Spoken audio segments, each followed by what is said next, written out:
Hello guys, welcome back to my channel the judgemental eyes. कैसे हैं आप सब? I wish and I hope आप सब अच्छे होंगे।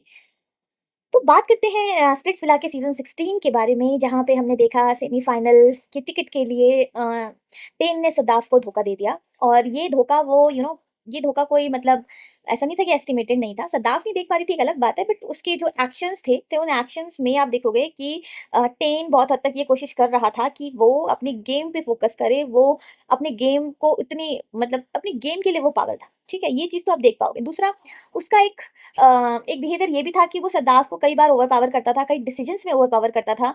जब लड़ाइयाँ होती थी तो मैंने कभी नहीं देखा उसको ऐसे नेगोशिएट करके किसी बात को ऐसे नेगोशिएशन में शुरू करना। और नेगोशिएशन में शुरू करना मतलब किसी बात को ऐसे शुरू करना कि सामने वाला उस बात को समझे और आपके अंदर भी उतना स्पेस हो कि आप उस बात को समझ पाओ या आप उस बात को कंसीडर करो।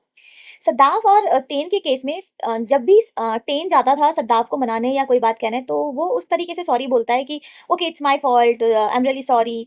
तो मतलब ये एक एहसान जता के सॉरी बोलने वाला जो ऐसा जो एक लहजा होता है ना, इसमें मतलब वुमेन को बहुत हद तक ये फीलिंग आ जाती है। मतलब वुमेन की गट फीलिंग बहुत हाई होती है और इंट्यूशन पावर भी होती है, तो वुमेन को पता होता है कि यार ये जो सॉरी बोल रहा है ना, ये खाली दिखावटी बोल रहा है, इसके मन में नहीं है। तो सद्दाफ हमेशा उससे इस बात से भी चिड़ी रहती थी।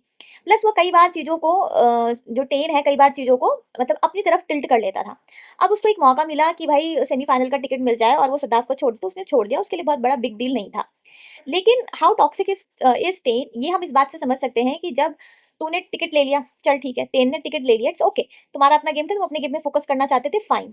लेकिन तुम्हें पता है तुमने सदाफ को हर्ट कर दिया, ये तो एविडेंट है ना कि तुमने हर्ट कर दिया उसे। अब जब हर्ट कर दिया है तो तुम्हारा यहाँ पे क्या रिस्पॉन्स होना चाहिए था? तुम्हारा रिस्पॉन्स होना चाहिए था कि you should be silent. Instead कि तुम बोल रहे हो कि अब तुम रो रही हो, तुम अटेंशन ले रही हो, What लोग I तुम्हारे felt pass for her is आएंगे, अब तुम्हें very चुप real. कराएंगे, मुझे मेरे पास तो कोई नहीं आ रहा है।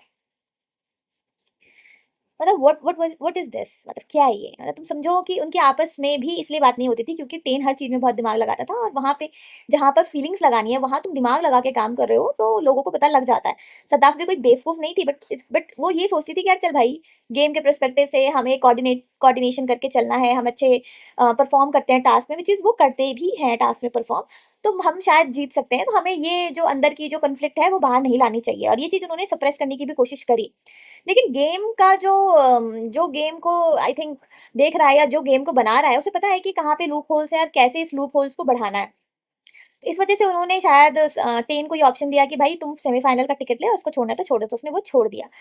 बट क्या टेन इमोशनल इंटेलिजेंट है या वो टॉक्सिक है? तो देखो, ये इमोशनल इंटेलिजेंट तो वो है, बट टॉक्सिक ज्यादा है। यानी आप अपनी गेम पे फोकस करना चाहते हो, तो जैसे सैंडी और जब तांशु ने अपने आप को क्लियर रखा कि हम गेम खेल रहे हैं, हम ऐसे फीलिंग्स नहीं रखेंगे एक दूसरे से, तो उन लिया तो सैंडी ने भी ना टिकट टू फिनाले।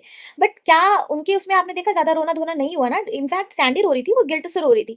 बट क्या दीप्तांशु रो रहा था? नहीं रो रहा था, क्योंकि उसे पता था कि ऐसा होगा तो हम दोनों में से दोनों अपनी अपनी अपॉर्चुनिस्टिक चॉइसेस को लेंगे।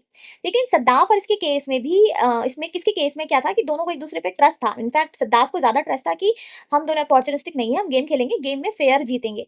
लेकिन जो उसने धोखा दिया टेन ने सद्दाफ को, ये इस वजह से धोखा इसलिए माना जाएगा क्योंकि तुमने पहले क्लियर नहीं किया। मैंने कहा ना, धोखा तब हो जाता है कि जब आप अपने पार्टनर को जो बोलना है टाइम पे वो ना बोल करके आप उसको डिले करते हो और ऐसे टाइम पे बम फोड़ते हो कि जो जब मतलब सब कुछ हाथ से निकल गया। इसलिए इसलिए सद्दाफ इतना रो रही थी। इन रियल लाइफ भी आपने बहुत सारे ऐसे कपल्स देखे होंगे जिसमें एक पार्टनर बहुत टॉक्सिक होता है। अपनी बात मनवाना, अपनी चीजों को ओवर पावर करना, अपनी चॉइसेस को रखना, ये करते करते आप एक ऐसी सिचुएशन में आ जाओगे कि जब आपको सबसे ज्यादा उसकी जरूरत पड़ेगी, उसकी डिसीजन मेकिंग की, उसके फाइनेंस की, उसके रिसोर्सेज की, तो वो आपको खाली हाथ खड़ा कर देगा या कर देगी। तो ऐसे पार्टनर को अगर आप बियर कर रहे हो ये सोच करके कि बाद में ये सुधर जाएगा, तो वो नहीं सुधरेगा, वो अपॉर्चुनिस्टिक है, समय आने पे तुम्हें सबसे पहले धक्का देगा। This is kind of a candle kind of friend. कि कैंडल फ्रेंड उसे बोलते हैं कि जैसे लाइट चले जाती है तो आप कैंडल जला लेते हो क्योंकि जरूरत है, अंधेरा है, तो कैंडल जला लिया आपने, जब लाइट आ गई तो आप कैंडल बुझा देते हो। तो उसी तरीके से कि जब आपकी जरूरत है आपको साथ रखा, और जब जरूरत खत्म हो गई तो आपको हटा दिया। तो आई थिंक अगर ऐसा कोई रिलेशनशिप है लाइफ में तो उसको आई थिंक आपको अवॉइड करना चाहिए। आप सोचोगे कि इसमें इन्वेस्ट करने से बाद में रिटर्न अच्छा आएगा, तो ज़रूरी नहीं है कि अच्छा आए, क्योंकि ऐसे स्टॉक्स जो कि ऐसे स्टॉक्स जो जिसके फंडामेंटल स्ट्रांग नहीं होते और जो चार्ट पे गिरते चले जा रहे हैं, कुछ मूवमेंट की वजह से उनमें स्पाइक आया है, लेकिन ऑल्दो वो गिर ही रहे हैं, तो आप उसके फंडामेंटल को चेंज नहीं कर सकते। जो फंडामेंटल है सो है, एक टाइम के बाद वो नेगेटिव रिटर्न ही देगा, चाहे 10 साल रखो, चाहे 20 साल रखो, चाहे 50 साल रखो। Similar goes with the relationship. So I hope आपको समझ में आया होगा कि टेन का जो रिलेशन था सिद्धार्थ के साथ is more of toxic side, और ऐसे टॉक्सिक चीज़ों को अपनी लाइफ़ से हटा देना ही बेहतर है। So thank you for being here guys. Let me know आपको मेरे ओपिनियंस रिगार्डिंग द कपल्स कैसे लगते हैं? Let me know in the comment section below. Thank you for being here guys. I hope you like and subscribe my channel.